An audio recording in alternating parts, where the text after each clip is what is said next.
ദൈവനാമത്തിന് മഹത്വമുണ്ടാവട്ടെ. പ്രിയ ദൈവജനമേ, 2026 എന്ന പുതുവർഷത്തിന്റെ ഒന്നാമത്തെ ക്വാർട്ടറിലെ ഒന്നാമത്തെ പാഠത്തിലേക്ക് നമുക്ക് പ്രവേശിക്കുവാൻ സ്വർഗത്തിലെ വലിയവനായ ദൈവം എന്നെയും നിങ്ങളെ ഓരോരുത്തരെയും സഹായിച്ച വലിയ കൃപയ്ക്കായി ദൈവത്തെ നന്ദിയോടെ സ്തുതിക്കുന്നു, സ്തോത്രം ചെയ്യുന്നു. ഈ 2026 ഒന്നാം ക്വാർട്ടറിൽ നമ്മൾ പഠിക്കുന്ന പാഠത്തിന്റെ തലക്കെട്ട് സ്വർഗത്തെയും ഭൂമിയെയും ഏകീകരിക്കുന്നു എന്നാണ്. ഈ പാഠത്തിന്റെ ഒന്നാം ലെസന്റെ തലക്കെട്ട് പീഡിപ്പിക്കപ്പെട്ടു പക്ഷേ ഉപേക്ഷിക്കപ്പെട്ടില്ല എന്നതാണ്.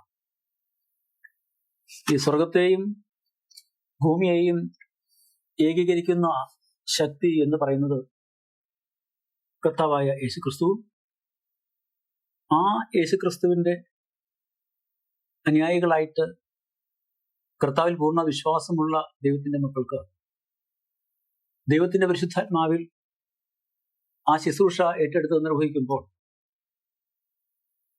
സ്വർഗത്തെ ഭൂമിയായിട്ട് ബന്ധിപ്പിക്കുന്ന ഒരു വലിയ ആത്മീയമായ ഒരു ബന്ധം അവിടെ സംജാതമാകുന്നതും സ്വർഗവും ഭൂമിയും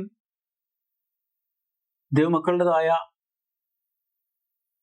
വളരെ ആത്മാർത്ഥതയോടുകൂടിയ സുവിശേഷ പ്രവർത്തനങ്ങൾ, ആ പ്രവർത്തനങ്ങളുടെ ഫലമായിട്ട് ഒന്നായിത്തീരുന്ന അനുഭവത്തിൽ കർത്താവ് യേശുക്രിസ്തുവിലേക്ക് അനേകർക്ക് കടന്നു വരുവാനും ആ കർത്താവ് യേശുക്രിസ്തു ആരാണ് എന്ന് മനസ്സിലാക്കുവാനും സ്വർഗീയമായ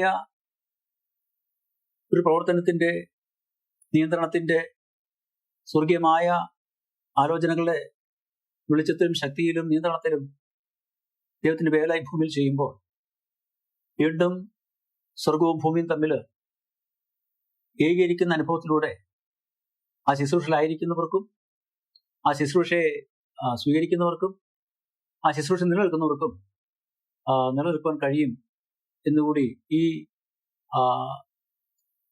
തലക്കെട്ട് നമ്മളെ ഓർമ്മപ്പെടുത്തുകയും നമുക്കതങ്ങനെ ചിന്തിക്കുകയും ചെയ്യുന്നത് നല്ലതാണ് എന്ന് ഞാൻ വിശ്വസിക്കുന്നു. ഈ പാഠത്തിന്റെ മനപ്പാഠമാക്കി എടുത്തിരിക്കുന്നത് ഫിലിപ്പിയർ 4:4 കർത്താവിൽ എപ്പോഴും സന്തോഷിപ്പൻ ഞാൻ പിന്നെയും പറയുന്നു. ഇത് അപ്പോസ്തലൻ പൗലോസിന്റെ പ്രത്യാശ നിർഭരമായ തന്റെ ആ സുവിശേഷ ദൗത്യത്തിൽ എത്രമാത്രം കർത്താവ് യേശുക്രിസ്തുവിൽ പൂർണ്ണ വിശ്വാസം പൗലോസിനുണ്ടായിരുന്നു, തന്റെ തികഞ്ഞ വിശ്വാസം, ആ പൂർണ്ണ സമർപ്പണം, ദൈവത്തിനോടുള്ള അകമഴിഞ്ഞ തന്റെ അഭിനിവേശം, തന്റെ ശക്തമായ വാഞ്ച ഏത് പ്രതികൂല സാഹചര്യങ്ങളിലും ഏത് പ്രതിസന്ധികളിലും ഏത് ജീവിതത്തിൻ്റെതായ വേദനിക്കുന്ന അനുഭവങ്ങളിലും കർത്താവിൽ സന്തോഷിക്കാൻ കഴിയുന്ന ഒരു വലിയ അനുഗ്രഹം പൗലോസിന്റെ ജീവിതത്തിൽ നിരവധി അവസരങ്ങളിൽ നമുക്കത് മനസ്സിലാക്കുവാനും അത് തിരിച്ചറിയാനും നമുക്ക് കഴിയുന്നുണ്ട്. അതാണ് പൗലോസ് പറയുന്നത്, കർത്താവിൽ എപ്പോഴും സന്തോഷിപ്പിൻ എന്ന് ഞാൻ പിന്നെയും പറയുന്നു. നമുക്ക് തുടർന്ന് അടുത്ത ദിവസങ്ങളിലെ പാഠങ്ങളിലേക്ക് കടന്നു പോകുന്ന മുമ്പ് ഒരു വാക്ക് പ്രാർത്ഥിക്കാം. എവിടെയെങ്കിലും സ്നേഹിക്കുന്ന ഞങ്ങളുടെ വാഴ്ത്തപ്പെട്ട കർത്താവെ, തിരുനാമത്തിനെ സ്തുതിക്കുന്നു, സ്തോത്രം ചെയ്യുന്നു. വീണ്ടും അവിടുത്തെ തിരുവചനം പഠിക്കുവാൻ എവിടെയെങ്കിലും അവിടെ നൽകി തന്ന ഈ നല്ല അവസരത്തിനായി സ്തുതിക്കുന്നു, സ്തോത്രം ചെയ്യുന്നു. ഇന്നത്തുള്ള സെക്ഷന്റെ ശവസ്കൂൾ പഠന പദ്ധതിയിൽ നിരന്തരമായിട്ട് ദൈവത്തിന്റെ വചനം ദൈവമക്കൾക്ക് പഠിക്കുവാനും ചിന്തിക്കുവാനും ദൈവജനത്തിൽ ആഴമായിട്ട് ദൂതുകളെ മനസ്സിലാക്കുവാനും പ്രകാരം അടിങ്ങളുടെ ക്രിസ്തീയ ജീവിതം കൂടുതൽ ധന്യമായി തീരുവാനും അടിങ്ങളുടേതായ ഉത്തരവാദിത്തങ്ങൾ അടികൾ തിരിച്ചറിഞ്ഞുകൊണ്ട് കർത്താവിന്റെ വിശ്വസ്ത ദാസിദാസന്മാരായി അവിടുത്തെ വേല ഏറ്റെടുത്തുകൊണ്ട് കർത്താവിൽ എപ്പോഴും സന്തോഷിക്കുന്ന അനുഭവം അടിയങ്ങളുടെ ജീവിതത്തിൽ അടിയങ്ങൾക്ക് അനുഭവിച്ചറിയുവാൻ പരിശുദ്ധാത്മാവിന്റെ കൃപയിൽ അടിയങ്ങൾ എല്ലാവരെയും അവൻ ശക്തിയിരിക്കും ബലപ്പെടുത്തുകയും ചെയ്യണമെന്ന് അടിയങ്ങൾക്ക് ജീവനം നൽകിയ യേശു നാം ചോദിക്കുമ്പോൾ കൃപയോട് കേൾക്കണം. നല്ല ദൈവമേ, ആമേൻ. നാം ഈ കോട്ടിൽ പഠിക്കുന്നത് പൗലോസ് പ്രധാനമായിട്ടും തൻ്റെ സുവിശേഷ വേലയുടെ പ്രധാനപ്പെട്ട 2 സ്ഥലങ്ങളായ ഫിലിപ്പിയും കൊലോസ്യ സ്ഥലങ്ങളെയും അവിടെ പൗലോസ് ചെയ്ത ദൈവിക ശുശ്രൂഷകളെയും അവിടെ താൻ കണ്ടുമുട്ടിയ വ്യക്തികളെയും തന്നോട് കൂടെ ആയിരുന്ന സഹശുശ്രൂഷകന്മാരും ഇത്തരം വചനം കേട്ട് മാനസാന്തര അനുഭവത്തിലേക്ക് കടന്നു വന്ന പ്രിയപ്പെട്ടവരും ഈ ഫിലിപ്പിയിലും കൊലോസ്യയിലും ഉണ്ടായിരുന്ന ദൈവത്തിന്റെ സഭയുടേതായ പ്രവർത്തനങ്ങളെ ഏകീകരിക്കുന്നതിലും അവർക്ക് ആവശ്യമായ ആലോചനകൾ പറഞ്ഞു കൊടുക്കുന്നതിലും ദൈവവേല നിർബാധം അവിടെ തുടരുവാൻ മാത്രമല്ല അനേക സ്ഥലങ്ങളിലേക്ക് അത് വ്യാപിക്കുവാനും സുവിശേഷം എല്ലാ വ്യക്തികളിലും എത്തിച്ചേർന്നുകൊണ്ട് കർത്താവ് യേശുക്രിസ്തുവിനെ തിരിച്ചറിഞ്ഞ് കർത്താവിന്റെ ശിഷ്യരായി എല്ലാവരും ജീവിക്കണമെന്നുള്ള പൗലോസിന്റെ ആഗ്രഹത്തെ സംബന്ധിച്ചാണ് നമ്മൾ പൗലോസിന്റെ ലേഖനങ്ങളിൽ വായിച്ച് മനസ്സിലാക്കുന്നത്. നാം ഈ പൗലോസിന്റെ ജീവചരിത്രം പ്രത്യേകിച്ച് ഈ പാഠങ്ങളെ ആധാരമാക്കി പഠിക്കുമ്പോൾ ഈ ഫിലിപ്പിയർക്കും കൊലോസിയർക്കും പൗലോസ് ലേഖനം എഴുതുന്നത് താൻ ജയിലിൽ ജയിലിൽ കിടന്നുകൊണ്ടാണ്. ഫിലിപ്പിയർ 1:7 കൊലോസിയർ 4:3 വായിക്കുമ്പോൾ അവിടെ അത് രേഖപ്പെടുത്തിയിട്ടുണ്ട്. ഈ ജയിലിൽ കിടക്കുന്ന ഈ അനുഭവം എന്ന് പറയുന്നത് പൗലോസും ശിലാസും ഏതെങ്കിലും തെറ്റ് ചെയ്തിട്ടോ അവർ ഏതെങ്കിലും കുറ്റം ചെയ്തിട്ടോ ഏതെങ്കിലും നിയമം ലംഘിച്ചിട്ടോ ഏതെങ്കിലും രാജ്യദ്രോഹപരമായ പ്രവൃത്തിയിൽ ഏർപ്പെട്ടിട്ടൊന്നുമല്ല അവര് ജയിലായി തീർന്നത് എന്ന് അവർ രേഖപ്പെടുത്തിയിട്ടുണ്ട്. എന്നാൽ അന്യായമായ ആരോപണം പൗലോസിന്റെയും ശിലാസിന്റെയും ചുമത്തിയിട്ട് അവരെ ജയിലധികാരികൾ ഏറ്റവും ശക്തമായ ഒരു ബന്ധനത്തിൽ ആക്കിക്കൊണ്ട് അവരുടെ കാൽ ആമത്തിൽ ഇട്ട് അവർക്ക് അനങ്ങാൻ കഴിയാതെ അവർക്ക് യാതൊരുവിധ പ്രവൃത്തിയും ചെയ്യാൻ കഴിയാത്ത തരത്തിൽ അവരെ ശക്തമായ ബന്ധനത്തിൽ ആക്കിയാണ് ആ ജയിലിൽ ഇട്ടത് എന്ന് അപ്പോസ്തല പ്രവൃത്തികൾ 16-ാം അധ്യായം വായിക്കുമ്പോൾ അവിടെ രേഖപ്പെടുത്തിയിട്ടുണ്ട്.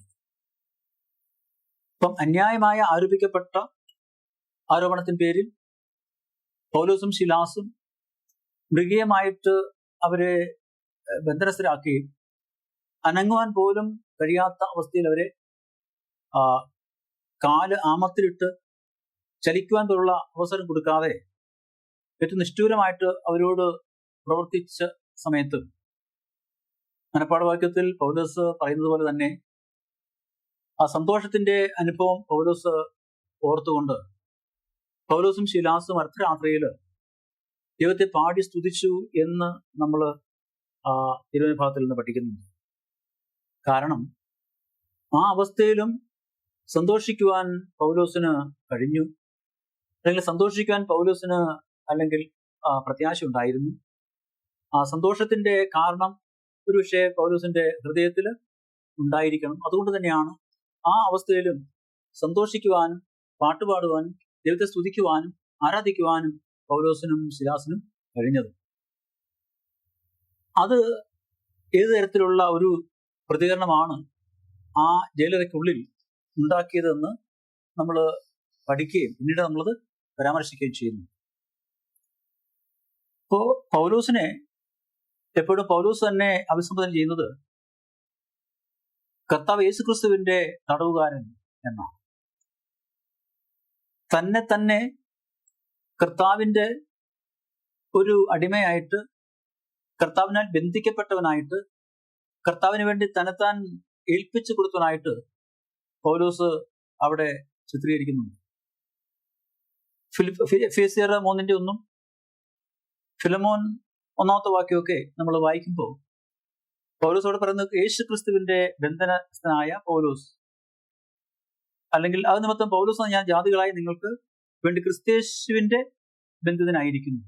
അപ്പൊ കർത്താവിനാൽ ബന്ധിക്കപ്പെട്ട് കർത്താവിനോട് ഒരു ബന്ധനത്തിൽ ചേർന്ന് കർത്താവിന്റെ ഒരു അടിമയായിട്ട് അല്ലെങ്കിൽ ക്രിസ്തുവിന്റെ ഒരു തടവുകാരനായിട്ട് ജീവിക്കുവാൻ ആഗ്രഹിക്കുന്ന, സന്തോഷിക്കുന്ന, അത് ഏറ്റവും ശ്രേഷ്ഠമെന്ന് വിചാരിക്കുന്ന, വിശ്വസിക്കുന്ന ഒരു പൗലോസിന്റെ ഹൃദയത്തിലെ ആഗ്രഹത്തെയും ഹൃദയത്തിലെ സന്തോഷത്തെയാണ് നമ്മൾ ജയിലിൽ കിടന്നുള്ള അർദ്ധരാത്രിയിലെ ആരാധനയെയും സ്തുതിയെയും നമുക്ക് മനസ്സിലാക്കി തരുന്നത്.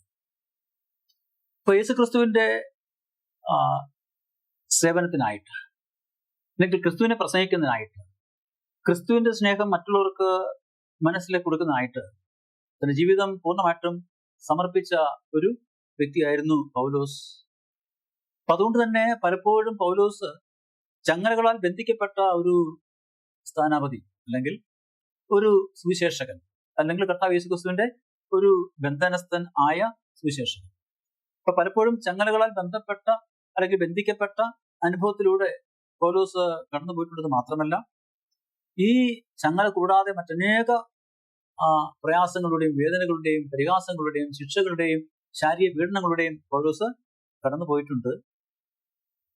അത് ഒരുപക്ഷെ ഇത്തരത്തിൽ ഇതുപോലെയുള്ള ശാരീരിക പീഡനങ്ങളും പ്രയാസങ്ങളും വേദനകളും കർത്താവിന് വേണ്ടി നേരിട്ട് സഹിച്ച് ജീവിച്ച് കർത്താവിന്റെ പ്രത്യാശയില് പ്രിയം വെച്ച് കഴിഞ്ഞിരുന്ന മറ്റ് വ്യക്തികളെ നമുക്ക് കാണുക അപൂർവമാണ്.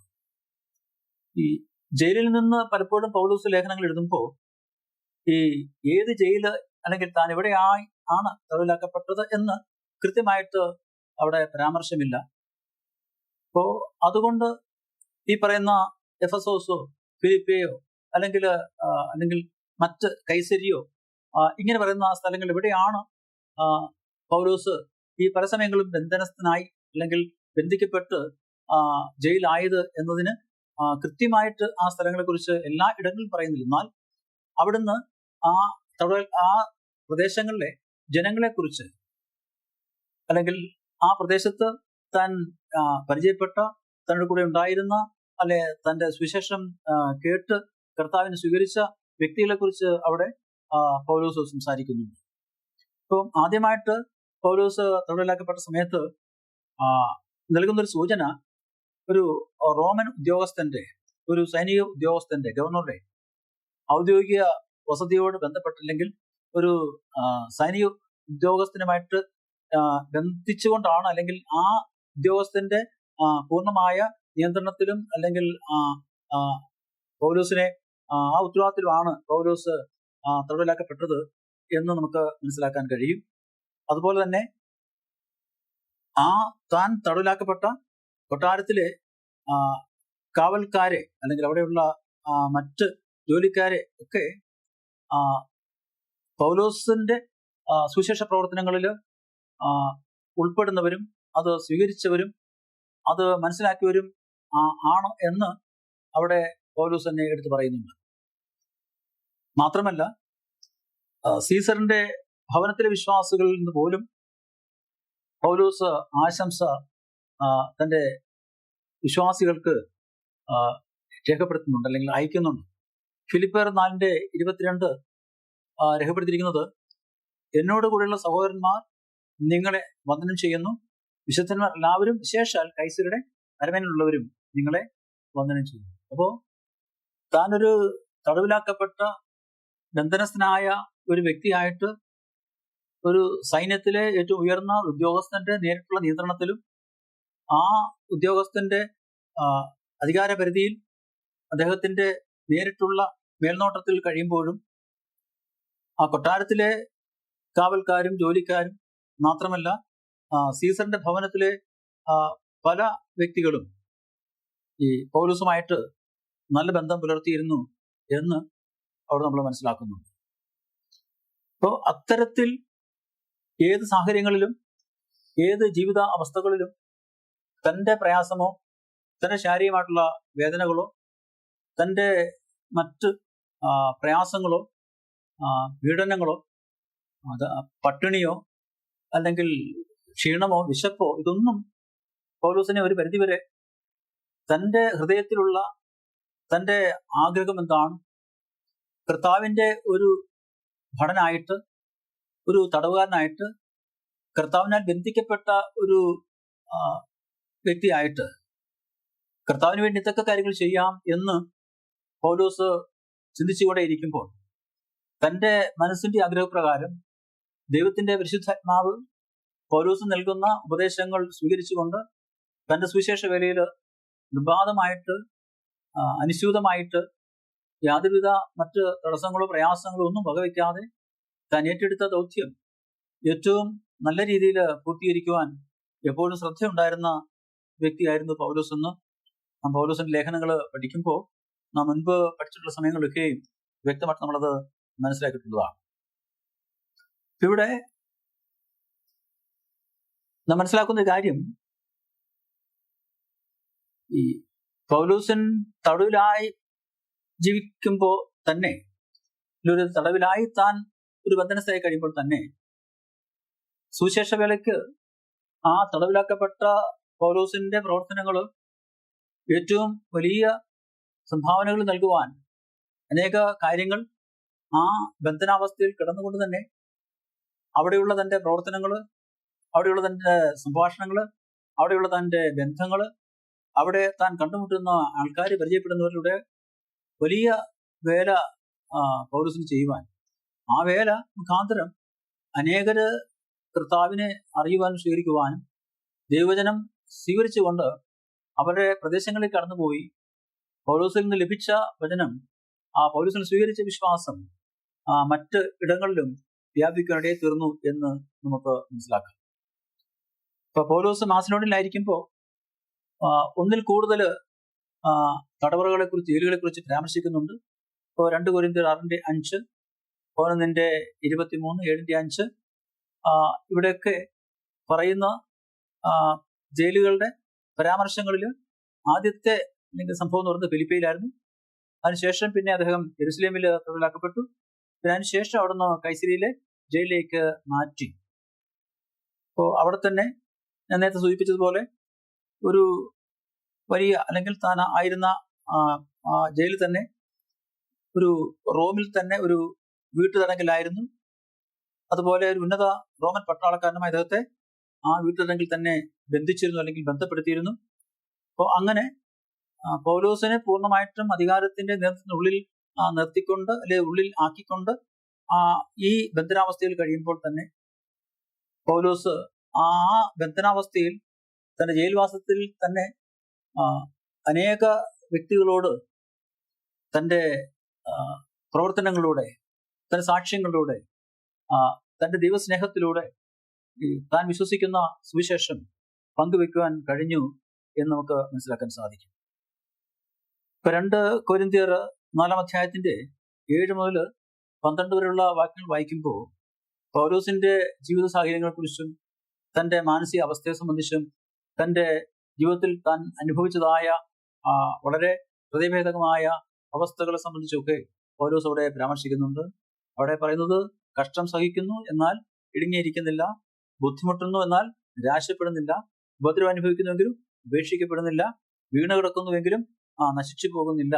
ഇങ്ങനെ തൻ്റെ ജീവിതത്തിൽ തനിക്ക് നേരിട്ടുള്ളതായ സകല കഷ്ടതയുടെ അനുഭവത്തെയും, ആ കഷ്ടതയുടെ അനുഭവത്തിൽ താൻ നിരാശപ്പെട്ട് അല്ലെങ്കിൽ ദുഃഖിതനായിട്ട്, അല്ലെങ്കിൽ താൻ പിന്മാറ്റത്തിൽ താൻ എന്ത് വിശ്വസിച്ചു, അല്ലെങ്കിൽ താൻ എന്ത് ഏറ്റെടുത്തു അതിനെ, അല്ലെങ്കിൽ ആ ഒരു കാര്യം ഉപേക്ഷിച്ചുകൊണ്ട് താൻ പിന്നോട്ട് യാത്ര ചെയ്യുന്ന, അല്ലെങ്കിൽ പിന്മാറുന്ന അനുഭവത്തെ കാണാതെ അവിടെയൊക്കെ വളരെ പ്രത്യാശയോടും തനിക്ക് നേരിടുന്ന എല്ലാ കഷ്ടങ്ങളെയും ഏത് പ്രയാസങ്ങളെയും അതിന് അപ്പുറമായിട്ട്, അല്ലെങ്കിൽ അത് കഴിഞ്ഞ് തനിക്കുള്ള ഒരു വലിയ സന്തോഷവും പ്രത്യാശ എന്താണ് എന്നതിനെ ചിന്തിച്ചുകൊണ്ട്, അത് ഓർത്തുകൊണ്ട് ഇപ്പോൾ സഹിക്കുന്ന, ഇപ്പോൾ നേരിടുന്ന പ്രയാസങ്ങളും വേദനകളും പീഡനങ്ങളും ഒന്നും തനിക്കൊന്നുമല്ല എന്ന് അവിടെ നമ്മൾ മനസ്സിലാക്കുകയാണ്. ഇവിടെ തന്നെ പറയുമ്പോൾ നമ്മൾ തുറന്ന് വായിക്കുന്ന ഭാഗത്ത് 2 കൊരിന്ത്യർ 6 3 മുതൽ 7 വാക്യങ്ങളിൽ അതിനെക്കുറിച്ച് പറയുന്നുണ്ട്. ബഹുസഹിഷ്ണുത, കഷ്ടം, ബുദ്ധിമുട്ട്, സങ്കടം, തല്ല്, തടവ്, കലഹം, അധ്വാനം, പട്ടിണി, നിർമ്മലത, പരിജ്ഞാനം, ദീർഘക്ഷമ, ദയ, പരിശുദ്ധ, ഇതൊക്കെ പൗലോസിന്റെ ജീവിതത്തിൽ താൻ അനുഭവിച്ച് കടന്നുപോയതായ അനുഭവങ്ങളെയാണ് അവിടെ ചിത്രീകരിക്കുന്നത്. അപ്പം എത്ര കഠിനമായ ജീവിത സാഹചര്യങ്ങളിലും പൗലോസിന് വളരെ പ്രകാശമാനമായ ഒരു പ്രത്യാശ ഉണ്ടായിരുന്നു, ഒരു പ്രതീക്ഷ ഉണ്ടായിരുന്നു. ഒരു സാത്താനും തകർക്കുവാൻ കഴിയാത്ത, പിന്നിലാക്കാൻ കഴിയാത്ത, നിരാശപ്പെടുത്താൻ കഴിയാത്ത ശക്തമായ ഒരു പ്രത്യാശ പൗലോസിനെ പൂർണ്ണമായിട്ടും ഭരിച്ചിരുന്നു, നിയന്ത്രിച്ചിരുന്നുവെന്ന് പൗലോസിന്റെ വാക്കുകളിൽ തന്നെ നമുക്ക് മനസ്സിലാക്കാൻ സാധിക്കും. അപ്പൊ പലപ്പോഴും നമ്മുടെ സാഹചര്യങ്ങളെയോ അല്ലെങ്കിൽ നമ്മുടെ ബലഹീനതകളെയോ നമ്മുടെ മുൻകാല പരാജയങ്ങളെ നോക്കി നമുക്ക് നിരുത്സാഹപ്പെടുവാനോ പിന്നോട്ട് പോകുവാനോ അല്ലെങ്കിൽ പ്രത്യാശയിൽ ജീവിക്കാനോ ഒക്കെ നിരവധി കാരണങ്ങൾ പലപ്പോഴും നമുക്ക് ഉണ്ടാവാം. എന്നാൽ പൗലോസിനെ സംബന്ധിച്ച് ഇത്തരത്തിലുള്ള ഒരു സാഹചര്യങ്ങളും അവസ്ഥകളും നാം ഒരിക്കലും പ്രതീക്ഷിക്കാത്ത തരത്തിലുള്ള കഷ്ടങ്ങളിലൂടെ പൗലോസ് കടന്നുപോയതായിട്ട് നമുക്ക് ഈ ഭാഗങ്ങളിൽ തന്നെ മനസ്സിലാക്കാൻ സാധിക്കും. എന്നാൽ നമുക്ക് ഒന്നും സുവിശേഷകരോട് ബന്ധപ്പെട്ടോ അല്ലെങ്കിൽ നമ്മുടെ സുവിശേഷീകരണ പ്രവർത്തനങ്ങളിലോ നമ്മുടെ ക്രിസ്തീയ ജീവിതത്തിലൊന്നും യാതൊരു തരത്തിലുള്ള പ്രയാസങ്ങളോ പ്രതിസന്ധികളോ പ്രതികൂലങ്ങളോ ബുദ്ധിമുട്ടുകളോ ഒന്നും നമുക്ക് ഇതുവരെ നേടുവാൻ അല്ലെങ്കിൽ ഇടയെ തീർന്നിട്ടില്ല ഈ കാലം വരെയും. അപ്പോൾ തീർച്ചയായിട്ടും നാം ഈ പൗലോസിന്റെ കഷ്ടങ്ങളും പ്രയാസങ്ങളും നാം വായിക്കുമ്പോൾ പൂർണ്ണമായിട്ട് നമുക്ക് ഒരുപക്ഷെ ഉൾക്കൊള്ളുവാൻ പ്രയാസമായിരിക്കാം. കാരണം അത്തരം സാഹചര്യങ്ങളെ കുറിച്ച് നമുക്ക് പൂർണ്ണമായ ഒരു ബോധ്യം ഇല്ല എന്നുള്ളത് കൊണ്ട് തന്നെയാണ്. അപ്പം ഇവിടെ പൗലോസിനെ സംബന്ധിച്ച് ഇത്തരത്തിലുള്ള വളരെ പ്രയാസം നിറഞ്ഞ പ്രതികൂലം നിറഞ്ഞ സാഹചര്യങ്ങളിലൂടെ ദൈവത്തിന്റെ ശുശ്രൂഷ ഏറ്റെടുത്തുകൊണ്ട് താൻ എന്താണ് താൻ മുന്നിൽ കണ്ടിട്ടുള്ളത്, അല്ലെങ്കിൽ താൻ എന്തിനാണ് പ്രത്യാശ വെച്ചിരിക്കുന്നത്, ആ ഒരു പ്രത്യാശയിലേക്ക് മുമ്പോട്ട് പോകുവാൻ പൗലോസിനെ ബലപ്പെടുത്തിയത് അല്ലെ ശക്തീകരിച്ചത്, പൗലോസിന്റെ ചിന്തയെയും ഹൃദയത്തെയും പ്രവർത്തനങ്ങളെയും അല്ലെങ്കിൽ ശുദ്ധീകരിച്ചത് ദൈവത്തിന്റെ പരിശുദ്ധാത്മാവിന്റെ ഇടപെടൽ കൊണ്ടാണ് എന്ന് നമ്മൾ മനസ്സിലാക്കുന്നുണ്ട്. അപ്പോ അല്ലെങ്കിൽ ദൈവത്തിന്റെ ആത്മാവിലൂടെയാണ് ഒരു വിശ്വാസി ദൈവത്തിന്റെ അല്ലെങ്കിൽ ദൈവിക സ്വഭാവത്തിന്റെ പങ്കാളിയായിട്ട് മാറുന്നത്. അപ്പോ ആത്മാവ് മൂലമാണ് നമ്മുടെ ഓരോരുത്തരുടെയും ഹൃദയം ശുദ്ധീകരിക്കപ്പെടുന്നത്. അങ്ങനെ ദൈവത്തിന്റെ ആത്മാവിലൂടെ നമ്മുടെ ഹൃദയം ശുദ്ധീകരിക്കപ്പെടുമ്പോൾ തീർച്ചയായിട്ടും ദൈവത്തിന്റെ പദ്ധതികൾ എന്താണെന്ന് നമ്മുടെ നമുക്ക് ശരിയായി ബോധ്യപ്പെടുവാൻ, നമുക്ക് ശരിയായി മനസ്സിലാക്കുവാനുള്ള നമ്മുടെ ഹൃദയത്തിന്റെ ഉൾക്കണ്ണ് തുറക്കുവാൻ ദൈവത്തിന് സാധിക്കും. നാം ലോകത്തെ കണ്ടും ലോകത്തിന്റെ ചുറ്റുപാടുകളെ കണ്ടും ലോകത്തിന്റെ പരിസ്ഥിതികളെ കണ്ടും നാം പ്രവർത്തിക്കുന്നുവെങ്കിൽ, നാം കാര്യങ്ങൾ തീരുമാനിക്കുന്നുവെങ്കിൽ, നാം അതിൽ ആശ്രയിച്ച് മുൻപോട്ട് പോകാൻ ആഗ്രഹിക്കുന്നു, തീർച്ചയായിട്ടും നമുക്ക് വളരെ പെട്ടെന്ന് തിരിച്ചടികൾ ഉണ്ടാവും, പ്രതിസന്ധികൾ ഉണ്ടാവും, നമുക്ക് തടസ്സങ്ങൾ ഉണ്ടാവും. എന്നാൽ പൗലോസിനെ സംബന്ധിച്ച് പൗലോസിന്റെ പ്രത്യാശയും പൗലോസിന്റെ ചിന്താഗതിയും തന്റെ ചുറ്റുപാടും ചുറ്റുപാടുമുള്ള മനുഷ്യരും അവിടുത്തെ ഭരണാധികാരികളോ അവിടുത്തെ പ്രതികൂല സാഹചര്യങ്ങളോ ഒന്നും ആയിരുന്നില്ല. അതുവരെയായിട്ട് തന്നെ വിളിച്ച് തന്നെ പേർചൊല്ലി വിളിച്ച് ദൈവത്തിന്റെ മകനാക്കി തീർത്ത കർത്താവ് യേശുക്രിസ്തുവിന്റെ നിരന്തരമായ സമ്പർക്കവും നിരന്തരമായ ശക്തിയും ദൈവത്തിന്റെ പരിശുദ്ധാത്മാവിന്റെ പ്രേരണയും പരിശുദ്ധ നടത്തിപ്പും ആലോചനയും എപ്പോഴും പൗലോസിന് ഏറ്റവും വിശ്വാസം നൽകുന്ന, പ്രത്യാശ നൽകുന്ന ഒരു അനുഭവത്തിലേക്ക് ദിനംതോറും പൗലോസിന് വളർന്നു വരുന്ന ഒരു അനുഭവം അനുഭവിക്കാൻ കഴിഞ്ഞുകൊണ്ടെങ്കിൽ ഒരു സാഹചര്യത്തിലൂടെ കടന്നു വരാൻ കഴിഞ്ഞതുകൊണ്ടാണ് ഈ പ്രയാസങ്ങളൊക്കെയും ജീവിതത്തിൽ കടന്നു വന്നപ്പോഴും പൗലോസ് വാസ്തവം പറഞ്ഞാൽ വളരെ സന്തോഷത്തോടെ നമ്മൾ നേരത്തെ വായിച്ചതുപോലെ എപ്പോഴും കർത്താവിൽ സന്തോഷിപ്പിൻ മറ്റുള്ളവരോട് പറഞ്ഞു കൊടുത്തുകൊണ്ട് തന്നെ താൻ സന്തോഷമുള്ളവനായിട്ട് ഏത് പ്രയാസങ്ങളിലും മുൻപോട്ട് പോകാൻ കഴിഞ്ഞത് എന്ന് നമുക്ക് മനസ്സിലാക്കാൻ കഴിയും. അപ്പോൾ 2 കൊരിന്ത്യർ 6:4 നമ്മൾ വായിക്കുമ്പോൾ പറയുന്നത്, ഞങ്ങൾ ഒന്നിലും ഇടർച്ചയ്ക്ക് ഹേതു കൊടുക്കാതെ സകലത്തിലും ഞങ്ങളെ തന്നെ ദൈവത്തിന് ശുശ്രൂഷകരായി കാണിക്കുന്നു എന്നാണ്. അപ്പൊ ഏത് സന്ദർഭത്തിലും ഏത് സാഹചര്യങ്ങളിലും ഏത് അവസ്ഥകളിലും എപ്പോഴും ദൈവത്തിന്റെ ദാസന്മാരായി അല്ലെങ്കിൽ ദൈവത്തിന്റെ കർത്താവ് യേശുക്രിസ്തുവിന്റെ ശുശ്രൂഷകരായിട്ട് തന്നെ എപ്പോഴും നിലനിൽക്കുവാനും ജീവിക്കുവാനും ആ ശുശ്രൂഷ ഒരല്പം പോലും തടസ്സമില്ലാതെ അല്പം പോലും അതിന് മറ്റ് പ്രയാസങ്ങളില്ലാതെ മുൻപോട്ട് കൊണ്ടുപോകുവാനും അതിനെ ശക്തിയോടെ മറ്റുള്ളവരിലേക്ക് പകർന്നു കൊടുക്കുവാനും കഴിയുന്ന ഒരു വലിയ പ്രത്യാശയും ഒരു വലിയ സന്തോഷവും പൗലോസിനെ ഭരിച്ചിരുന്നു, നയിച്ചിരുന്നു ഒക്കെ മനസ്സിലാക്കാൻ സാധിക്കും. ഇപ്പൊ പൗലോസിന്റെ 2ാമത്തെ മിഷണറി യാത്രയിലാണ് തിമോത്തിയോസിനെ ആ സംഘത്തിൽ ചേർത്ത് അതിനുശേഷം താൻ ഏഷ്യ മേഖലയിൽ സഞ്ചരിക്കുമ്പോൾ ദൈവത്തിന്റെ പരിശുദ്ധാത്മാവ് പൗലോസിനോട് സംസാരിക്കുകയും അങ്ങനെ അവിടെ ദൈവത്തിന്റെ വചനം പ്രസംഗിക്കുവാൻ ഇടവരാതെ അല്ലെങ്കിൽ പ്രസംഗിക്കരുത് എന്ന് പറയുന്നതിനാൽ ഒരു രാത്രി ദർശനത്തില് മാസിഡോണിയയിലേക്ക് വന്ന് ഞങ്ങളെ സഹായിക്കൂ എന്ന് ഒരു മനുഷ്യൻ തന്നോട് അപേക്ഷിക്കുന്നതായിട്ട് പൗലോസിനെ പരിശുദ്ധാത്മാവ് കാണിച്ചു കൊടുക്കുകയും അങ്ങനെ ത്രോവാസിൽ വന്ന് ഈജിയൻ കടലിന് കുറുകെ യൂറോപ്യൻ ഭൂഖണ്ഡത്തിലെ നിയോപ്പൊലിസിലേക്ക്, അല്ലെങ്കിൽ നമ്മൾ അപ്പോസ്തലപ്രവൃത്തിയിൽ വായിക്കുമ്പോൾ നവപ്പൊലി എന്ന് പറയുന്ന പ്ലേസിലേക്ക് കപ്പൽ കയറി അവിടെ സുവിശേഷം പ്രസംഗിക്കുകയും അവിടെ വെച്ച് ശിലാസ്, അതുപോലെ തിമോത്തിയോസ്, ലൂക്കോസ് എന്നിവരോടൊപ്പം ചേർന്ന് ത്രോവാസിൽ ദൈവത്തിന്റെ വചനം സംസാരിക്കുവാൻ പൗലോസിന് ഇടയായിത്തീർന്നു.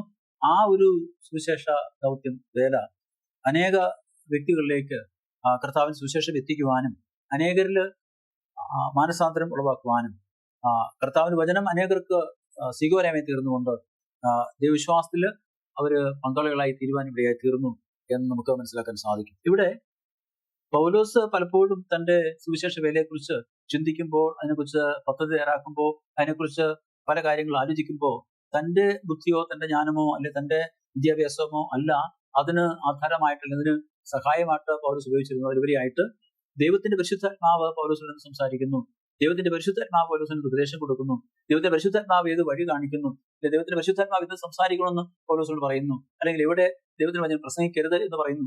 ഇത്തരത്തില് ദൈനംദിനമായിട്ടുള്ള തന്റെ സുവിശേഷ വേലയെ ദൈവത്തിന്റെ പരിശുദ്ധാത്മാവ് നേരിട്ട് ഇടപെട്ടുകൊണ്ട് സംസാരിച്ച് നിയന്ത്രിച്ച് പൗലോസിന് വേണ്ട ഉപദേശം കൊടുത്തുകൊണ്ടാണ് പൗലോസ് പ്രവർത്തിച്ചത് എന്ന് പറയുമ്പോൾ പൗലോസിന്റെ ബുദ്ധിയിൽ ആശ്രയിച്ചുകൊണ്ട് തന്റെ ചിന്താഗതിയും തന്റെ തീരുമാനവും അനുസരിച്ചല്ല പൗലോസ് ഒരു സ്ഥലത്തും സുവിശേഷ വേല ചെയ്തതും സുവിശേഷ വേല ഏർപ്പെട്ടതും എന്ന് നമുക്ക് ഈ ഭാഗങ്ങൾ മനസ്സിലാക്കുവാൻ അല്ലെങ്കിൽ ഈ ഭാഗത്ത് നമുക്ക് മനസ്സിലാക്കുവാൻ കഴിയും.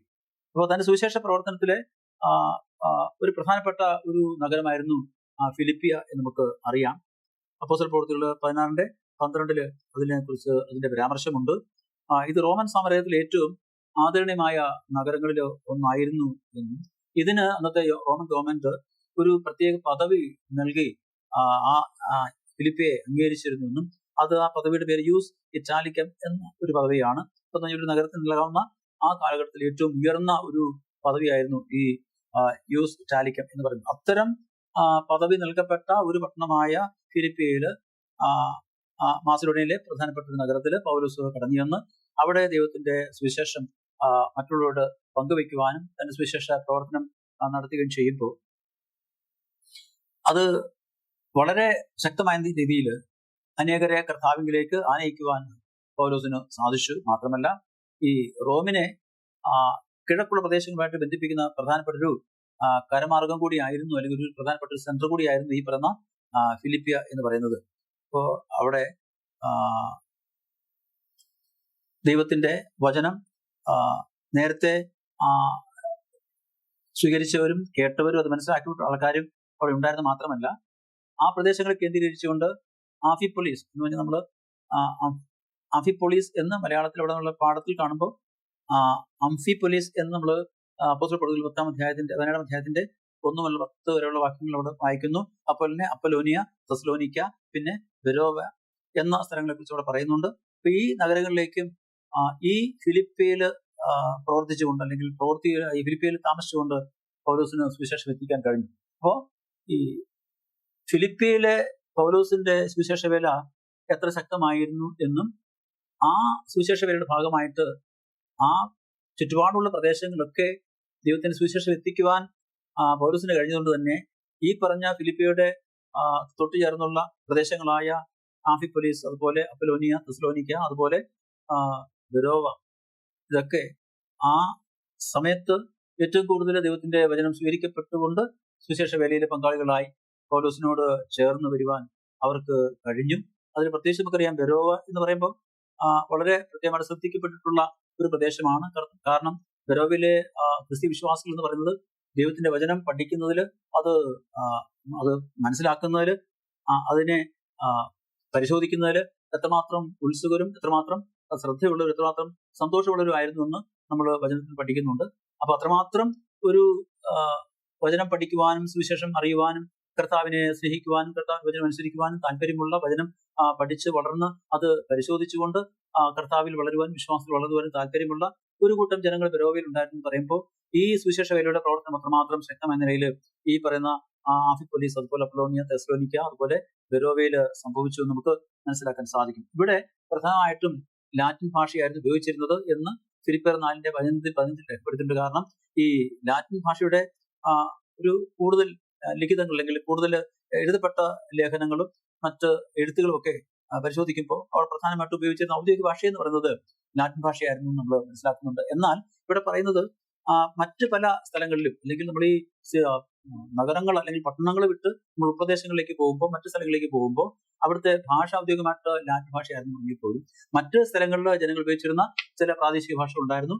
അവിടെ ആ പ്രാദേശിക ഭാഷകളിൽ തന്നെ സുവിശേഷം പ്രചരിപ്പിക്കുവാൻ പൗലോസിന് സാധിച്ചിരുന്നു, പൗലോസിന് കഴിഞ്ഞിരുന്നു. അപ്പൊ എത്രമാത്രം അത് ആ ജനങ്ങളിലേക്ക് നേരിട്ട് ഇറങ്ങി ചെല്ലുവാനും അവർക്ക് മനസ്സിലാക്കുവാനും ഗ്രഹിക്കുവാനും കഴിയുന്ന തരത്തിൽ ആ പ്രദേശങ്ങളിലെ ജനങ്ങൾ ഉപയോഗിച്ചിരുന്ന ഭാഷയിൽ തന്നെ അവിടെ സുവിശേഷ വേല നടത്തുവാനും ദൈവത്തിന് വചനം പറഞ്ഞു കൊടുക്കുവാനും അവരോട് ഉപദേശിക്കുവാനും പ്രസംഗിക്കുവാനും കഴിഞ്ഞു പറയുമ്പോൾ ആ ജനങ്ങൾക്ക് ഒരു പ്രയാസവും അല്ലെങ്കിൽ മറ്റു ബുദ്ധിമുട്ടുകളും അത് മനസ്സിലാക്കുവാനില്ലാതെ അല്ലെങ്കിൽ മനസ്സിലാക്കുവാനുള്ള ബുദ്ധിമുട്ടില്ലാതെ അത് ഗ്രഹിക്കുവാനും അതിന് പ്രകാരം ദൈവത്തിന്റെ അല്ലെങ്കിൽ കർത്താവ് യേശു ക്രിസ്തുവിന്റെ മക്കളായിട്ട് അവർക്ക് അനുയായികളായിട്ട് തീരാൻ കഴിഞ്ഞു എന്ന് നമുക്ക് മനസ്സിലാക്കാൻ സാധിക്കും. അതോടൊപ്പം തന്നെ ഈ പ്രദേശത്ത് പൗലോസിന്റെ സുവിശേഷ വേലയിൽ പൗലോസിനെ സഹായിച്ചിരുന്ന ഒരു ഒരു ഒരു സഹോദരിയെ കുറിച്ച് അവിടെ പരാമർശമുണ്ട്. നമുക്ക് അറിയാം, ലുദിയ എന്ന് പറയുന്ന ആ സ്ത്രീ ഈ പാഠത്തിൽ പറയുന്നത് നമ്മൾ തിരുവനന്തപുരത്തിൽ വായിക്കുന്നതും അവിടെ രക്താംബരം അല്ലെങ്കിൽ ധൂമ്രനൂൽ വിൽക്കുന്ന ഒരു വ്യക്തിയായിരുന്നു. അപ്പൊ അവിടെ ഒരു കച്ചവടക്കാരിയായിട്ടോ ബിസിനസ്സുകാരിയായിട്ടോ അവിടെ ചിത്രീകരിക്കുന്നുണ്ട്. അതങ്ങനെ ചിത്രീകരിക്കുക അല്ലെങ്കിൽ അങ്ങനെ രേഖപ്പെടുത്താൻ കാരണം അവിടെയുള്ള പൗലോസിന്റെ സുവിശേഷ വേലയ്ക്ക് ഏറ്റവും കൂടുതൽ സാമ്പത്തിക സഹായം നൽകിയ ഒരു വ്യക്തി ഈ സ്ത്രീയായിരുന്നു. അപ്പൊ അങ്ങനെ അനേകരുടെ അകമടിഞ്ഞ സഹായം, അതുപോലെ പ്രോത്സാഹനം, അവരുടേതായ പൗലോസിനുള്ള സ്നേഹം, ദൈവജനം പഠിക്കുന്നവരുടെ താല്പര്യം, ഇതൊക്കെ ശക്തമായ രീതിയിൽ സുവിശേഷ വേല ആ പ്രദേശങ്ങളിൽ ചെയ്യുവാനും അതിനെ വ്യാപിപ്പിക്കുവാനും പൗലോസിനെ സഹായിച്ച കാര്യം ആണ്. അത് മാത്രമല്ല പീഡന കാലഘട്ടം അല്ലെങ്കിൽ പീഡന സമയം എന്ന് പറയുന്നത് പ്രത്യേകിച്ച് യൂറോപ്പിൽ ഉടനീളം പീഡന കാലഘട്ടം ഉണ്ടായിരുന്നു. സുവിശേഷം അല്ലെങ്കിൽ പ്രചരിപ്പിക്കുന്നതിൽ അല്ലെങ്കിൽ ബൈബിള് പഠിപ്പിക്കുന്നതിൽ ബൈബിൾ വായിക്കുന്നതിൽ തിരുവചനം ഉപദേശിക്കുന്നതിലൊക്കെ പലതരത്തിലുള്ള പീഡനങ്ങളും തടസ്സങ്ങളും നിരോധനങ്ങളൊക്കെ പല കാലഘട്ടങ്ങളിലും യൂറോപ്പിന്റെ പല ഭാഗങ്ങളിലും നിലനിന്നിരുന്നു എന്ന് നമുക്കറിയാം. എങ്കിൽ പോലും ദൈവത്തിന്റെ വിശുദ്ധാത്മാവിനാൽ നടത്തപ്പെട്ട ദൈവികമായിട്ടുള്ള പ്രവർത്തികൾ, ദൈവികമായിട്ടുള്ള ശുശ്രൂഷകൾ പൗലോസിനാൽ, അതുപോലെ പൗലോസിനെ പോലെ തിരഞ്ഞെടുക്കപ്പെട്ട മറ്റ് അനേക വ്യക്തികളിൽ അത് പകർന്നു കൊടുത്തുകൊണ്ട് ഏറ്റവും ശക്തമായ രീതിയിൽ ഈ പ്രദേശങ്ങളിലൊക്കെ അനേകരുടെ സഹായത്തോടും അനേകരുടെ സഹകരണത്തോടും അനേകരുമായിട്ട് ഇത്തരത്തിലുള്ള അനുഭവങ്ങൾ പങ്കുവെച്ചും അവരെയൊക്കെ സ്നേഹിതരാക്കി തീർത്തുകൊണ്ടും അവരെയൊക്കെ സഭകളിലെ ഏറ്റവും വിശ്വസ്ത വിശ്വാസികളായിട്ട് നിലനിർത്തിക്കൊണ്ട് അവരെ ദൈവവേലയ്ക്ക് വേണ്ടി ഒരുക്കി ശക്തീകരിക്കുന്ന ഒരു അനുഭവം അവിടെ ഇടയാകുക അല്ലെങ്കിൽ അവിടെ നടക്കുവാനിടയായി തീർന്നു. മാത്രമല്ല ഈ പീഡന കാലഘട്ടവും പീഡന സാഹചര്യവും തന്നെ ദൈവത്തിന്റെ വചനം മറ്റുള്ളവരിലേക്ക് പകർന്നു കൊടുക്കാനുള്ള ഒരു അവസരം കൂടി അല്ലെങ്കിൽ അതിനുള്ള അവസരം കൂടി ആയിട്ട് അതിനെ മാറ്റിയെടുക്കുവാൻ പൗലോസിന് കഴിഞ്ഞു എന്ന് നമുക്ക് മനസ്സിലാക്കാൻ സാധിക്കും. അപ്പോൾ അപ്പോസ്തലപ്രവൃത്തികൾ 9-ാം അധ്യായത്തിന്റെ 16-ാമത്തെ വാക്യത്തിൽ പറയുന്നത്, എന്റെ നാമത്തിന് വേണ്ടി അവൻ എന്തൊക്കെ കഷ്ടം അനുഭവിക്കേണ്ടി വരും വേണ്ടതാവുന്നു എന്ന് ഞാൻ അവനെ കാണിക്കും എന്ന് അവിടെ രേഖപ്പെടുത്തിയിട്ടുണ്ട്. കർത്താവ് യേശു ക്രിസ്തു തന്നെ പറയുന്നുണ്ട്, എന്റെ നാമത്തിന് വേണ്ടി അവൻ എന്തെല്ലാം കഷ്ടം അനുഭവിക്കേണ്ടതാകുന്നു എന്ന് ഞാൻ അവനെ കാണിക്കും. അപ്പോൾ ആ കഷ്ടം കർത്താവ് യേശു ക്രിസ്തു പൗലോസിനെ കുറിച്ച് സംസാരിക്കുമ്പോൾ അങ്ങനെ പറയുന്നുവെങ്കിലും അത് നേരിട്ട് മനസ്സിലാക്കുകയോ അല്ലെങ്കിൽ അത് തിരിച്ചറിയുകയോ ചെയ്യാതെ തന്നെ ആ കഷ്ടവും ആ പ്രയാസങ്ങളും മനസ്സോടുകൂടി സന്തോഷത്തോടുകൂടി ഏറ്റെടുത്തുകൊണ്ട് കർത്താവിന് വേണ്ടി ചെയ്യുവാൻ ഏറ്റവും സന്തോഷമുള്ള അല്ലെങ്കിൽ തീരുമാനിക്കപ്പെട്ട അല്ലെങ്കിൽ അങ്ങനെ ഒരു പ്രതിജ്ഞ എടുത്ത ഒരു വ്യക്തിയായിരുന്നു പൗലോസ് എന്ന് നമുക്കവിടെ മനസ്സിലാക്കാൻ നമുക്ക് സാധിക്കും. നമ്മുടെ അടുത്ത ഭാഗത്തേക്ക് വരുമ്പോഴത്തേന് പൗലോസും കൊലോസിയും, ഇവിടെ കൊലോസിയെ സന്ദർശിച്ചതായിട്ട് ഒരു രേഖയും നമുക്ക് തിരുവനന്തപുരത്തിൽ നിന്ന് മനസ്സിലാക്കാൻ സാധിക്കുന്നില്ല. അദ്ദേഹത്തിന്റെ സുവിശേഷ പദ്ധതിയെക്കുറിച്ച്, അതിന്റെ ഫലപ്രാപ്തിയെക്കുറിച്ച് വീണ്ടും നമ്മളെ അറിയിക്കുന്നതായി നമ്മൾ മനസ്സിലാക്കുന്ന ഒരേ ഒരു കാര്യം, ഈ കൊലോസ്യയിൽ സുവിശേഷ വേല ചെയ്യുവാൻ അല്ലെങ്കിൽ സുവിശേഷം എത്തിക്കുവാൻ ഏറ്റവും കൂടുതൽ പ്രയത്നിച്ച അല്ലെങ്കിൽ അതിന് മുൻകൈ എടുത്ത ഒരു വ്യക്തിയാണ് എപ്പഫ്രാസ് എന്ന് പറയുന്നത്. കൊലോസ്യർ 4:12 നമ്മൾ വായിക്കുമ്പോൾ, നിങ്ങൾ ഒരുത്തനായി ക്രിസ്തയേശുവിന്റെ ദാസനായ എപ്പഫ്രാസ് നിങ്ങളെ വന്ദനം ചെയ്യുന്നു എന്ന് അവിടെ പൗലോസ് പറയുന്നുണ്ട്. അപ്പൊ ഇത് കൊലോസ്യയില് പൗലോസ് നേരിട്ട് കടന്നു ചെന്ന് താൻ ഫിലിപ്പിയിലോ അല്ലെങ്കിൽ മറ്റ് ഇടങ്ങളിലോ ചെയ്തതുപോലുള്ള ഒരു സുവിശേഷ വേല നേരിട്ട് പൗലോസിന്റെ നേതൃത്വത്തിൽ ജനങ്ങളെ നേരിട്ട് കണ്ട് അവരെ സന്ദർശിച്ച് അല്ലെങ്കിൽ അവരോട് സംസാരിച്ച് അവരോട് സൗഹൃദം സ്ഥാപിച്ച് അങ്ങനെ ഒരു വലിയ സുവിശേഷ വേല കൊലോസ്യയില് ചെയ്തതായിട്ട് ഒരു രേഖയും നമുക്ക് ഇല്ല. കൊലോസ് സന്ദർശിച്ചു എന്നുള്ളതിനും വ്യക്തമായ തെളിവുകളും നമുക്ക് ഇല്ല. എങ്കിൽ പോലും അവിടെ ദൈവത്തിന്റെ സുവിശേഷം അല്ലെങ്കിൽ ദൈവത്തിന്റെ വചനം എത്തുവാനിടയായി തീർന്നത് അവിടെയുള്ള അവരിൽ ഒരുവനായ എപ്പഫ്രാസ് മുഖാന്തരമാണ് എന്ന് പൗലോസ് രേഖപ്പെടുത്തുന്നുണ്ട്. കാരണം എഫെസോസിൽ പൗലോസിന്റെ പ്രസംഗം കേട്ട വ്യക്തികളിൽ ഒരു വ്യക്തിയായിരുന്നു എപ്പഫ്രാസ് എന്ന് പറയുന്നത്. അവന്റെ സഹപ്രവർത്തകരിൽ ഒരാളായിരുന്നു. അതുപോലെ അതുകൊണ്ട് ഈ എപ്പഫ്രാസ് എന്ന് പറയുന്ന വ്യക്തി ഈ എഫെസോസില് പൗലോസിന്റെ സുവിശേഷ വേലയെ മനസ്സിലാക്കുവാനും അറിയുവാനും അവിടെ വെച്ച് പൗലോസിന്റെ പ്രസംഗം കേട്ടിട്ട് ഈ എപ്പഫ്രാസ് തന്റെ ജന്മനാടായ കൊലോസ്യയിലേക്ക് വന്ന് അവിടെ സുവിശേഷം പ്രചരിപ്പിക്കുവാനും പൗലോസിൽ നിന്ന് കേട്ട കാര്യങ്ങൾ, പൗലോസിൽ നിന്ന് പഠിച്ച കാര്യങ്ങൾ, പൗലോസ് പ്രസംഗിച്ച കാര്യങ്ങൾ അവിടെ പ്രസംഗിക്കുന്നതായിട്ടല്ലേ ഇവിടെ പ്രസംഗിച്ച് അങ്ങനെ കൊലോസ്യയിലെ ജനങ്ങൾക്കും ദൈവത്തിന് സുവിശേഷം എത്തിക്കുന്നതിൽ പൗലോസിന്റെ പ്രവർത്തനം എഫെസോസിൽ നടന്നതിനെ അത് മനസ്സിലാക്കിക്കൊണ്ട് അല്ലെങ്കിൽ അതിൽ നിന്ന് ശക്തി സ്വീകരിച്ചുകൊണ്ട് അതിൽ നിന്ന് സന്തോഷം ഉൾക്കൊണ്ടുകൊണ്ട് ആ ദൗത്യം കൊലോസിൽ ചെയ്യുവാൻ എപ്പഫ്രാസിന് കഴിഞ്ഞു എന്ന് നമുക്ക് മനസ്സിലാക്കുന്നുണ്ട്. അപ്പം ഏകദേശം ലവോദിക്കയ്ക്ക് അല്ലെങ്കിൽ നമ്മൾ ഈ വെളിപ്പാട് പുസ്തകം വായിക്കുമ്പോൾ വെളിപ്പാട് 1:4 പറയുമ്പോൾ ഈ ആസിയയിലെ സഭകൾക്ക് എഴുതുക എന്ന് അവിടെ രേഖപ്പെടുത്തുമ്പോൾ ഈ പ്രത്യേകിച്ച് ഈ സഭകളൊക്കെ ഈ പ്രദേശങ്ങളൊക്കെ അവിടെ വരുന്നതായിട്ട് നമുക്ക് അല്ലെങ്കിൽ രേഖപ്പെടുത്താനായിട്ട് കാണുന്നുണ്ട്. ഇവിടെയൊക്കെ എത്രമാത്രം ശക്തമായ രീതിയിൽ ദൈവത്തിന്റെ വേല നടന്നുകൊണ്ടിരുന്നു, വ്യാപിച്ചുകൊണ്ടിരുന്നു, ആ പ്രവർത്തനങ്ങൾക്ക് വിവിധ വ്യക്തികൾ നേതൃത്വം കൊടുത്തുകൊണ്ടിരുന്നു എന്ന് നമുക്ക് മനസ്സിലാക്കാൻ സാധിക്കും. ആ സഭകളെ സംബന്ധിച്ച് അവരുടെ പ്രത്യേകതകളെ കുറിച്ച് എടുത്തു പറയുകയും അവരുടെ പ്രവർത്തന രീതിയെക്കുറിച്ച് എടുത്തു പറയുകയും അവിടുത്തെ പോരായ്മകളെ കുറിച്ച് എടുത്തു പറയുകയും അല്ലെ അവര് ഓർക്കേണ്ടതായ കാര്യങ്ങളെ കുറിച്ചൊക്കെ അവിടെ ഈ സഭകൾക്ക് എഴുതുമ്പോൾ അവിടെ പ്രത്യേകിച്ച് ദൈവത്തിന്റെ ആത്മാവ് പ്രത്യേകിച്ചെടുത്ത് പറയുന്നുണ്ട്. അപ്പൊ ഇവിടെ തന്നെ ഈ പ്രദേശങ്ങളിൽ ഈ നഗരത്തെ സുവിശേഷവൽക്കരിക്കുന്നത് മാത്രമല്ല അതുപോലെ തന്നെ മറ്റ് ഉൾപ്രദേശങ്ങളിലും ദൈവത്തിന്റെ വചനം അല്ലെങ്കിൽ ദൈവത്തിന്റെ സുവിശേഷം എത്തിക്കുവാൻ പലതരത്തിലുള്ള ആൾക്കാർ അധിവസിച്ചിരുന്ന പല വിശ്വാസങ്ങളും പല ആചാരങ്ങളിലും അതുപോലെ പുറജാതി ആചാരങ്ങളിലും ഉണ്ടായിരുന്ന ആൾക്കാരെയൊക്കെ അവരെ ഈ ദൈവത്തിന്റെ സുവിശേഷം മനസ്സിലാക്കി കൊടുക്കുവാനും സംസാരിക്കുവാനും അവരുടെ ജീവിതത്തിൽ നിലനിന്നിരുന്ന കുറവുകൾ അല്ലെങ്കിൽ കുറ്റം അല്ല അവർ വിശ്വാസത്തിൽ ഉണ്ടായിരുന്ന പിഴവുകളെ അല്ലെങ്കിൽ തെറ്റായ രീതികളെ മനസ്സിലാക്കി കൊടുത്തുകൊണ്ട് അവരോട് സംസാരിക്കുവാനും അത്തരത്തില് അവരെ ഈ കർത്താവിന്റെ സ്നേഹത്തിലേക്ക് കൊണ്ടുവരാനും പൗലോസിന് കഴിഞ്ഞു എന്ന് നമുക്ക് മനസ്സിലാക്കി സാധിക്കും. മാത്രമല്ല ആ കൊലോസ്യയിലെ മറ്റൊരു പ്രധാനപ്പെട്ട മറ്റൊരു പൗലോസിന്റെ ശിഷ്യനായിരുന്നു ഫിലമോൻ എന്ന് പറയുന്ന വ്യക്തി.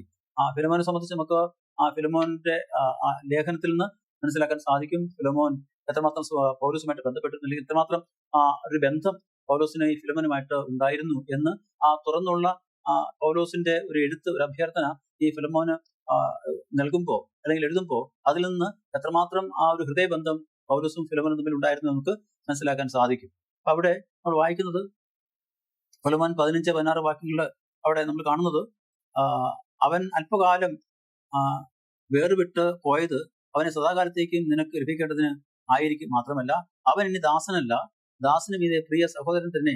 അവൻ വിശേഷാൽ എനിക്ക് പ്രിയനെങ്കിൽ നിനക്ക് ജഡസമ്മതമായും കർത്തൃസമ്മതമായും എത്ര അധികമെന്ന് ഈ പൗലോസിനെ ശുശ്രൂഷിക്കുവാൻ അല്ലെങ്കിൽ പൗലോസിന്റെ കൂടെ പ്രവർത്തിക്കുവാനും ഫിലമോന്റെ ഒരു അടിമയായിരുന്ന ഒനേസിമോസിനെ സംബന്ധിച്ച് പൗലോസിന്റെ അടുക്കൽ ഈ ഒനേസിമോസ് ചെന്നിട്ട് പൗലോസുമായിട്ട് കുറെ കാലം കഴിഞ്ഞതിന് ശേഷം റോമൻ നിയമം അനുസരിച്ച് ഈ പൗലോസ് ഈ ഒനേസിമോസിനെ തിരിച്ച് ഫിലമോന്റെ അടുക്കിലേക്ക് അയക്കുമ്പോൾ പൗലോസ് ഈ ഫിലമോനോട് പറയുന്ന കാര്യമാണ് നമ്മൾ ഈ വായിച്ചു കേട്ടത്. അപ്പൊ എത്രമാത്രം ആ ഒനേസിമോസിനെ പൗലോസ് സ്നേഹിച്ചിരുന്നു, അല്ലെ പൗലോസ് സ്വന്തം സഹോദരനെ പോലെ തന്നെ കരുതി സ്നേഹിക്കുകയും ആ ഒരു വലിയ കരുതല് ഒനേസിമോസ് ഉണ്ടായിരുന്നത് കൊണ്ട് അവനെ ഒരു സഹോദരനായിട്ട് അതിലധികമായിട്ട് നീ കാണണം എന്ന് പറഞ്ഞ് ഫിലമോൻ എഴുതുമ്പോൾ ഈ ഫിലമോനെ ലഭിച്ച ദൈവത്തിന്റെ സുവിശേഷം അല്ലെങ്കിൽ കർത്താവിന്റെ വചനം എത്രമാത്രം ഫിലമോനിൽ രൂപാന്തരം വരുത്തിക്കൊണ്ട് ഈ നേരത്തെ നമ്മൾ പറഞ്ഞ എപ്പഫ്രാസിനെ പോലെ തന്നെ ഈ പൗലോസിന്റെ ഉപദേശങ്ങൾ ഏറ്റെടുത്തുകൊണ്ട് ഫിലമോനെ സംബന്ധിച്ചും ഒരു നല്ല സുവിശേഷകനായി ഒരു നല്ല ശിഷ്യനായി പൗലോസിന് വേണ്ടി പൗലോസിന്റെ സുവിശേഷ വേലയിൽ കൈത്താങ്ങായി ഇരിക്കാനും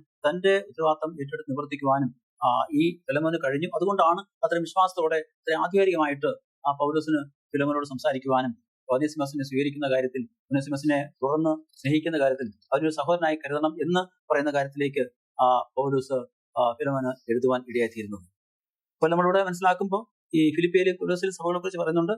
പൗലോസിന്റെ പ്രധാന ലേഖനങ്ങളിലെ സാധാരണ എവിടെ ഒരു അഭിസംബോധന പൗലോസ് നടത്തുന്നതായിട്ട് നമുക്ക് കാണാൻ സാധിക്കും. പൗലോസ് ഇവിടെ ആർക്കൊരു ലേഖനം എഴുതുമ്പോഴും അവരെ അഭിസംബോധന ചെയ്തുകൊണ്ട് അല്ലെങ്കിൽ അവർക്കൊരു വന്ദനം ചൊല്ലിക്കൊണ്ടാണ് പൗലോസ് തന്റെ ലേഖനങ്ങൾ തുടങ്ങുന്നതും അവിടെയുള്ള ദൈവവിശ്വാസികളെ പൗലോസ് അഭിസംബോധന ചെയ്യുന്ന ഒരു രീതിയുണ്ട്. ഇവിടെ നമ്മൾ പറയുമ്പോൾ ആ സ്ഥലങ്ങളിലെ അല്ലെങ്കിൽ അവിടെയുള്ള ക്രിസ്ത്യാനികളെ വിശുദ്ധന്മാരെന്ന് പൗലോസ് രേഖപ്പെടുത്തുന്നു.